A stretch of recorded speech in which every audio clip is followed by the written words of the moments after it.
उत्तर प्रदेश सरकार में मंत्रिमंडल के मेरे वरिष्ठ सहयोगी, उप मुख्यमंत्री श्री केशव प्रसाद मौर्य जी, उप मुख्यमंत्री श्री ब्रजेश पाठक जी, प्रदेश सरकार की महिला कल्याण और बाल विकास विभाग की मंत्री श्रीमती बेबी रानी मौर्य जी, प्रदेश के अलग अलग जनपदों में आज के इस समारोह में उपस्थित हमारे मंत्रीगण, शाहजहांपुर में श्री सुरेश कुमार खन्ना जी और अन्य सभी हमारे मंत्रीगण, आज के इस समारोह में उपस्थित लखनऊ की महापौर श्रीमती सुषमा खड़गवाल जी, माननीय सांसद श्री संजय सेठ जी,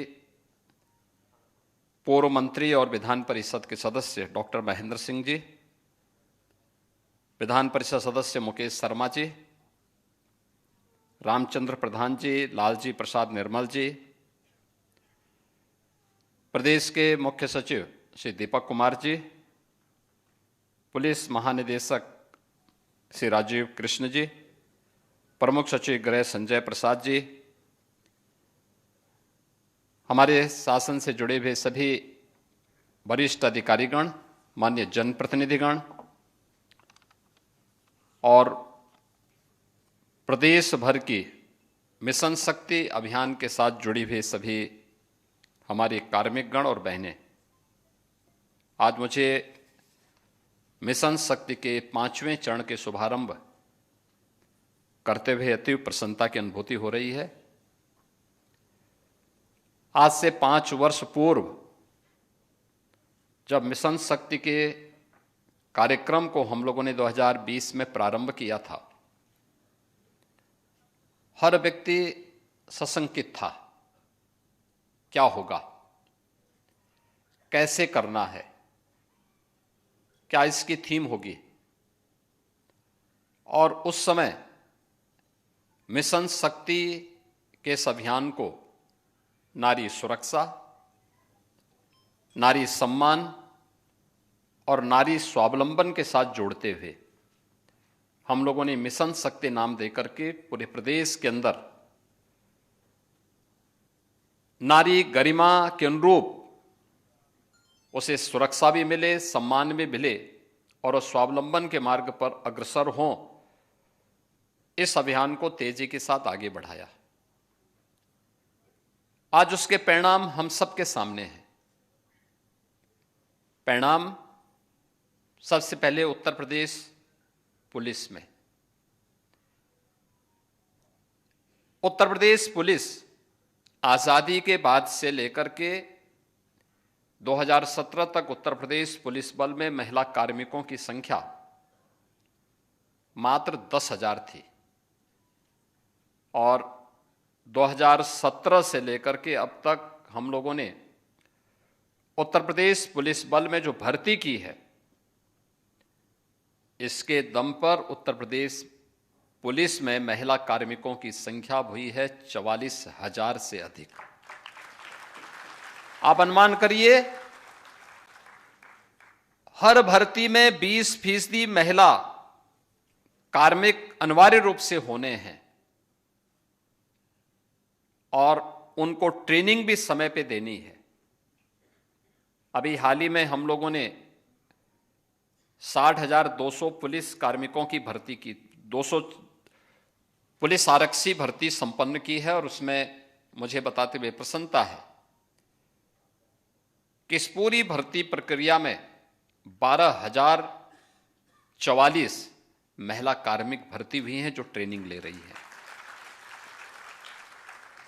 ऐसे ही शिक्षकों की भर्ती को लेकर के, अन्य विभागों की भर्ती को लेकर के ये अभियान चलाए गए। लोग कहते थे महिला भर्ती होगी, ट्रेनिंग कहां करेगी, और इस समस्या भी थी। 17 के पहले हमारे सामने चैलेंज था,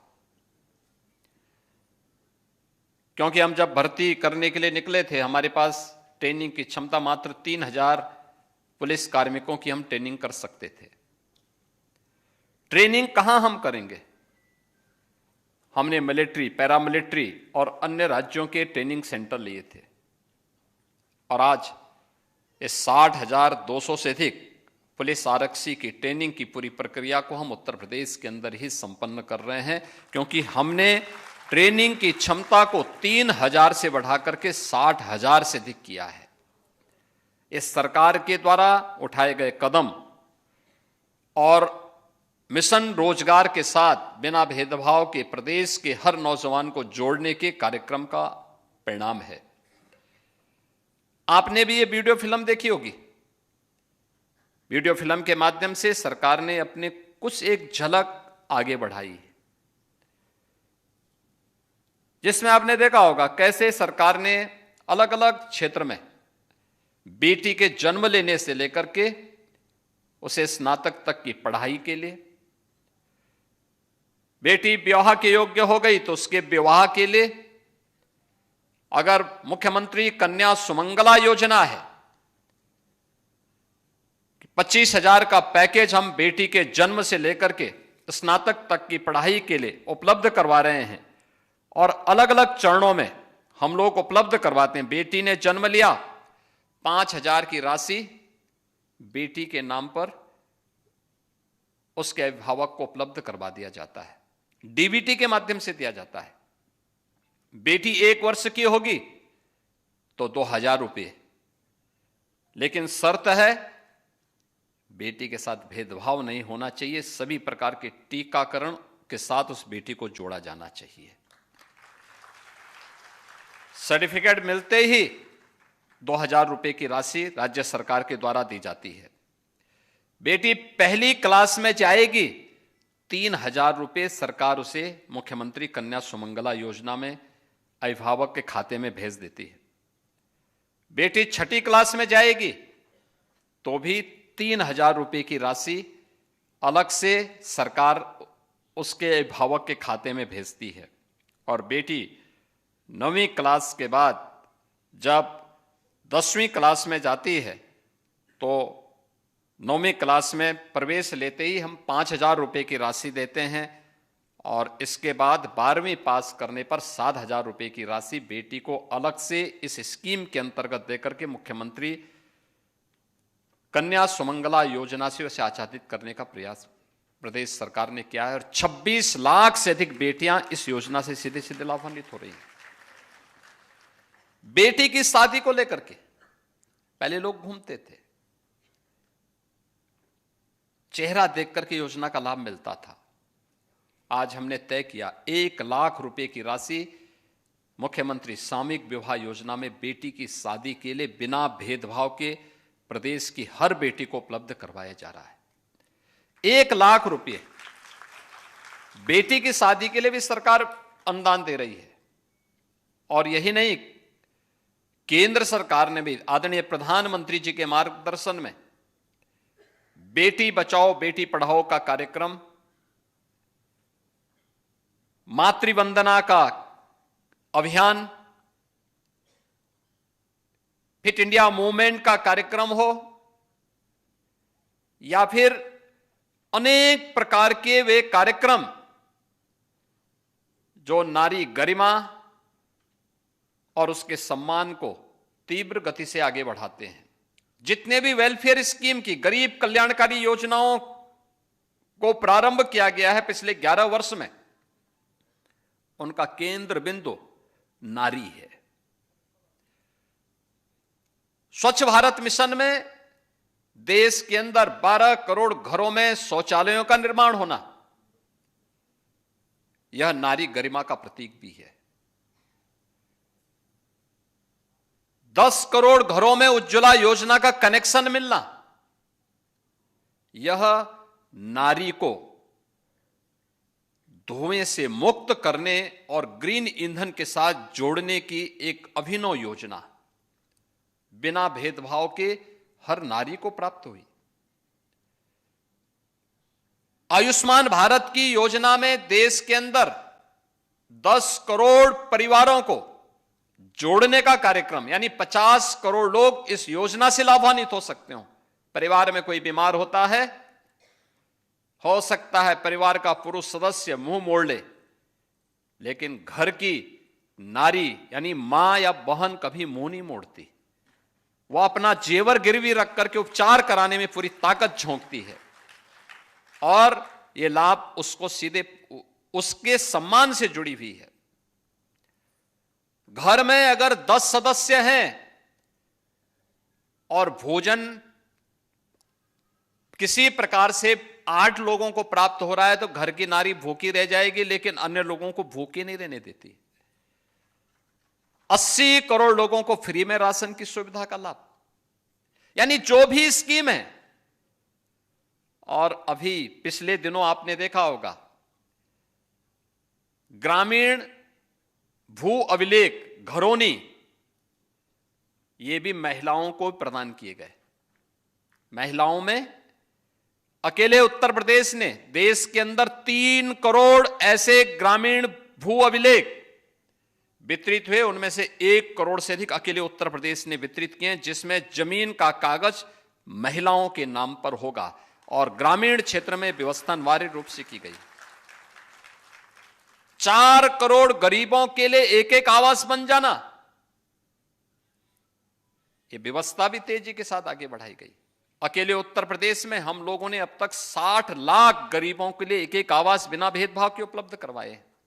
यानी हर वेलफेयर स्कीम में नारी की गरिमा और उनके सम्मान को, उनकी सुरक्षा को ध्यान में रख करके उपलब्ध करवाने का कार्य किया गया।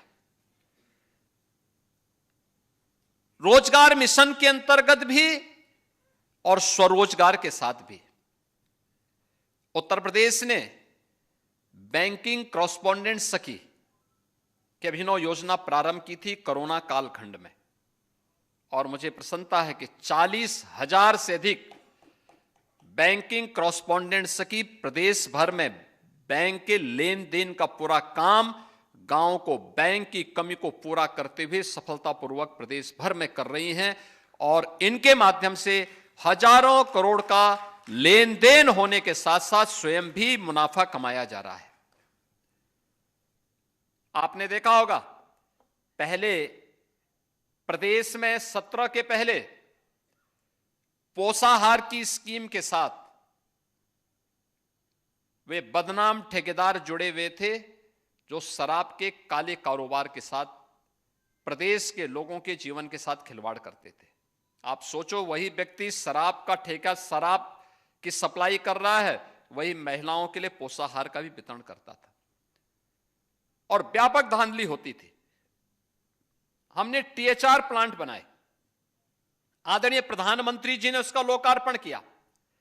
आज 204 टेक होम राशन, इसके माध्यम से 60,000 महिला स्वयंसेवी समूह की बहनें 8,000 रुपए प्रति माह कमा रही हैं। आप अनुमान करिए, जिसमें पहले एक भी महिला को रोजगार नहीं मिलता था बल्कि महिला के हक को छीना जाता था, आज उसमें 60,000 बहनें रोजगार भी प्राप्त कर रही हैं और 2 करोड़ बहनों को सीधे सीधे योजना का लाभ भी इसके माध्यम से प्राप्त हो रहा है। यानी सरकार की नीयत साफ हो तो योजनाएं अपना रास्ता स्वयं बनाती हैं। पहले बेटी की सुरक्षा पे भी खतरा था, बेटी के रोजगार पर भी डकैती पड़ती थी। उसके लिए शासन ने कोई योजना बनाई भी तो योजनाओं पे डकैती कैसे पड़ती थी, पोषाहार मिशन उसका एक उदाहरण है। रोजगार में किस प्रकार की डकैती पड़ती थी, नौकरियों में व्यापक धांधली इसके उदाहरण हैं। बेसिक शिक्षा परिषद में आज के दिन पर 1 करोड़ 60 लाख से अधिक बच्चे बेसिक शिक्षा परिषद के स्कूलों में पढ़ रहे हैं। मुझे याद है 17 के पहले 70 से 75% बेटियां बेसिक शिक्षा परिषद के स्कूलों में नंगे पैर जाती थी। कपड़े पुराने होते थे। मुझे याद है जब मैं बुंदेलखंड दौरे पे गया था, मैंने देखा कुछ बच्चे स्कूल जा रहे हैं। मैं भौचक था, मैंने गाड़ी रोकी एक जगह पे, वो बच्चे पहले तो डर गए। मैंने पुलिस कर्मियों को अलग से कि मैंने लग किया, मैंने कहा तुम लोग हट जाओ, मुझे इन बच्चों से बात करने दो। मैंने देखा सर्दियों का समय, पथरीले रास्ते, वे बच्चे स्कूल जा रहे हैं लेकिन तन पे स्वेटर नहीं और पैर पर चप्पल नहीं थे। मैंने उनसे पूछा, एक बेटी थी, मैंने उससे पूछा, मैंने कहा कौन क्लास में पढ़ती हो? उसने कहा चौथी क्लास में। मैंने कहा तुम्हारे पास स्वेटर नहीं है? उसने कहा नहीं। मैंने कहा तुम्हारे पैर में चप्पल नहीं है क्या? चप्पल है नहीं तुम्हारे पास? उसने कहा नहीं। मैंने कहा तुम अकेली हो? कहा नहीं, भाई भी है। मैंने कहा भाई कहां है फिर? कहा भाई दूसरे स्कूल में पढ़ता है। मैं भौचक था। मैंने कहा दूसरे स्कूल में कहां? कहा वो पब्लिक स्कूल में पढ़ता है और मैं सरकारी स्कूल में। तो मैंने कहा उसके पास भी कपड़े नहीं है? कहा नहीं, उसके पास तो कपड़ा उसके लिए बनाया गया है। मैंने कहा उसके पास भी चप्पल नहीं है? कहा नहीं, उसके लिए जूते आए हैं। तो मैंने कहा फिर तुम्हारे लिए क्यों नहीं आया? कहा मैं बेटी हूं ना। मैं भौचक था ये देख करके, और मैं उसी दिन यहां पर वापस आया और मैंने शाम को कहा, मैंने कहा प्रदेश के अंदर बेसिक शिक्षा परिषद के हर बच्चे के लिए 2 uniform, bag, books, shoes, socks, sweater ये सरकार देगी। और आज आप देखते होंगे हमारी ये लागत, इन सब की लागत कुल पड़ती है आज के दिन पर 1000 रुपए। हम 1200 रुपए हर बच्चे के लिए उसके अभिभावक के पास भेजते हैं कि आप ये सामान अपने बच्चों के लिए खरीद करके उनको उपलब्ध करवाइए। आज मुझे प्रसन्नता होती है जब मैं देखता हूं, अभी भी बहुत सारे अभिभावक हैं जो जूते मोजे लेने में कोताही बरतते हैं, लेकिन कम से कम अब मैं देखता हूं कि 90% बेटियां आज के दिन पे चप्पल पहन करके स्कूल जा रही हैं। आज उनके पास आप देखते होंगे यूनिफॉर्म होती है, सर्दियों में उनके पास स्वेटर होती है। आज उनका बैग फटा हुआ नहीं होता, वह भी अच्छा बैग लेकर के स्कूल जा सकती है। और हायर एजुकेशन में पढ़ने वाली हर बेटी के पास उसके हाथ पे टैबलेट होता है, टैबलेट। यह है नया चेंज। यानी ये 2017 की स्थिति कि बेटी भी सुरक्षित नहीं थी, उसके सामने स्वयं का सुरक्षा का खतरा था, उसके रोजगार पर डकैती पड़ती थी, उसके पोषाहार को चंद माफियाओं को डकैती डालने की छूट दे दी जाती थी। और स्कूल की स्थिति क्या थी, आंगनबाड़ी केंद्रों की स्थिति क्या थी?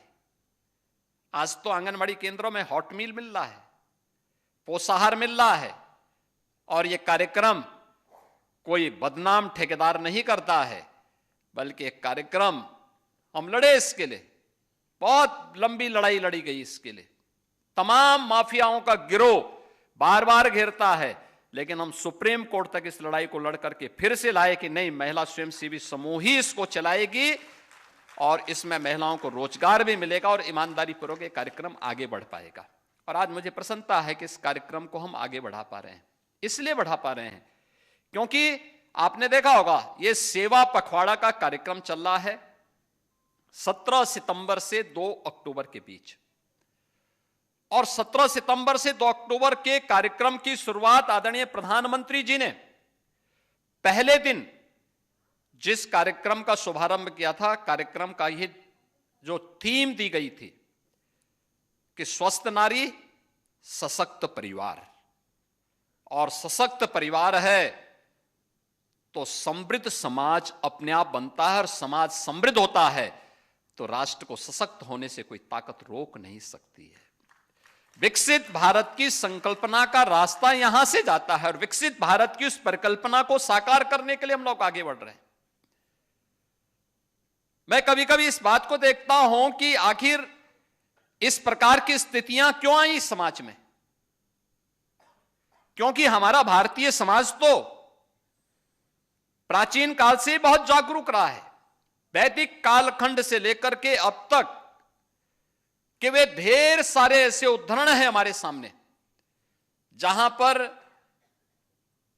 नारी को जब भी अवसर मिला उसने अपनी सशक्त उपस्थिति से नेतृत्व को आगे बढ़ाने में किसी भी प्रकार की कोई कोताही नहीं बरती।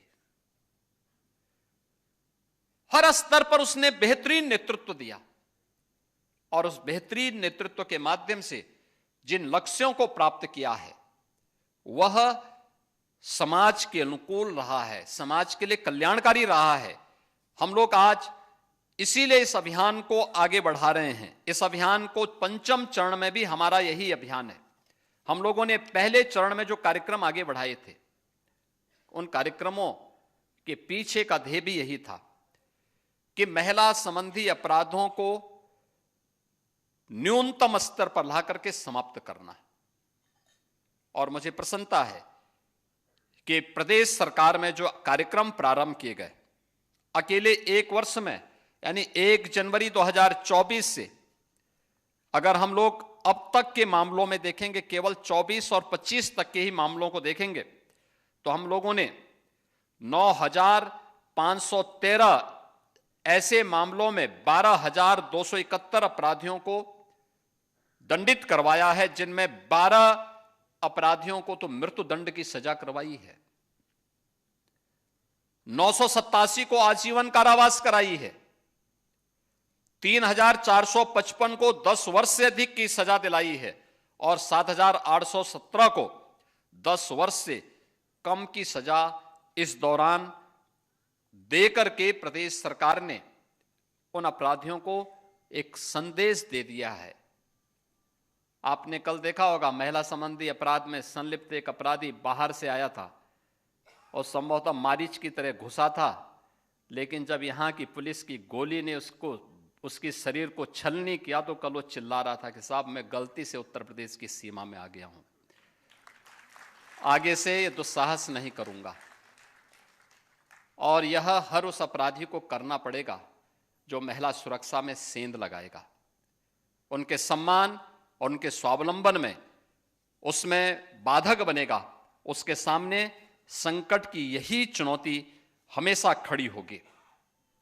आज का एक कार्यक्रम जहां हम लोगों को प्रभावी ढंग से आगे बढ़ाना है, वहीं साथ ही साथ आपने देखा होगा यहां पे कुछ हम लोगों ने लिटरेचर भी आज यहां पे विमोचन किए हैं, जिसमें सशक्त नारी समृद्ध प्रदेश, इससे जुड़े हुए मिशन शक्ति का ये फोल्डर है। इस फोल्डर में केंद्र और राज्य सरकार के द्वारा नारी सम्मान, उनकी सुरक्षा और उनके स्वावलंबन से संबंधित विभिन्न प्रकार के कार्यक्रम इसमें दिए गए हैं, जिसको देख करके महिला बीट पुलिस अधिकारी हर ग्राम पंचायत में, हर वार्ड में जाकर के इसके बारे में जागरूक करेगी, इसके बारे में बताएगी। और मैं चाहूंगा कि गृह विभाग इस बात को सुनिश्चित करें कि ये हर कॉलेज और स्कूल में भी बालिकाओं को कम से कम ये फोल्डर उपलब्ध करवाए जाए, व्यापक पैमाने पे कराए जाए। जिला प्रशासन भी इसको देख रहा है, तहसील प्रशासन भी आज इस कार्यक्रम को देख रहा है, हर ब्लॉक स्तर पर एक कार्यक्रम, जिला प्रशासन स्तर पर एक कार्यक्रम को लोग देख रहे होंगे। वे इसको सुनिश्चित करें ये फोल्डर हर एक विद्यालय में जाए, हर बेटी के हाथ में आए, हर महिला के हाथों में जाए, वे देखें और इन योजनाओं से जोड़ करके उन्हें हम आगे बढ़ाने का काम करें। दूसरा, हमारा प्रयास होना चाहिए कि मिशन शक्ति के इस अभियान के क्रम में हम लोगों को उनको अवगत कराना होगा। दूसरा फोल्डर है जिसमें महिला की सुरक्षा से जुड़े हुए वीमेन हेल्पलाइन 1090 है, या फिर हेल्पलाइन के रूप में हम लोगों ने जो प्रदेश के अंदर अन्य कार्यक्रम 181 है, या फिर पुलिस की PRB 112 की आपातकालीन सेवा, इसके बारे में इन सब के इंटीग्रेशन को लेकर के भी जो कार्रवाई की गई है, कब किसको कॉल करना, घरेलू हिंसा से जुड़े हुए मामले में आप 181 पे कॉल करते होंगे, लेकिन अगर वह 1090 पर या 112 पर भी होती है तो उसके लिए हम लोगों ने एक और फोल्डर जारी किया है। इतनी हेल्पलाइन है। 1076 ये मुख्यमंत्री हेल्पलाइन है, सीधे मुख्यमंत्री के पास पहुंचती है, मुख्यमंत्री स्वयं इसकी समीक्षा करते हैं। 112 आपातकालीन पुलिस सेवा का है। 1930 ये साइबर हेल्पलाइन है, कोई साइबर फ्रॉड हुआ है या फिर डिजिटल अरेस्ट की कोई कार्रवाई है, 1930 पर आप करेंगे। 1090 वीमेन हेल्पलाइन है। 102 ये गर्भवती महिलाओं और नवजात शिशुओं के लिए एम्बुलेंस सेवा है।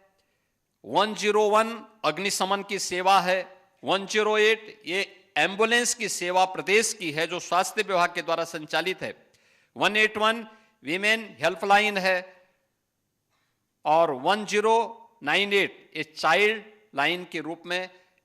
ये सभी अभियान इंटीग्रेशन की तरफ हमारे बढ़ चुके हैं, यानी इनमें से किसी को भी आप कॉल करेंगी आने वाले समय में तो आपको वह सहायता उस संबंधित उस पर प्राप्त हो जाएगी। और 30 एक जो एसओपी जारी की गई है मिशन शक्ति केंद्रों के बारे में, हर थाने में मिशन शक्ति केंद्र होगा। हर थाने में एक महिला हेल्पलाइन होगी जिसके माध्यम से महिलाओं से जुड़े हुए किसी भी प्रकार के उनकी समस्या के समाधान का एक केंद्र वहां पर होगा, जिसमें एक महिला बीट पुलिस अधिकारी हमेशा मौजूद रह करके उन्हें सहायता प्रदान करने में अपना योगदान देगी।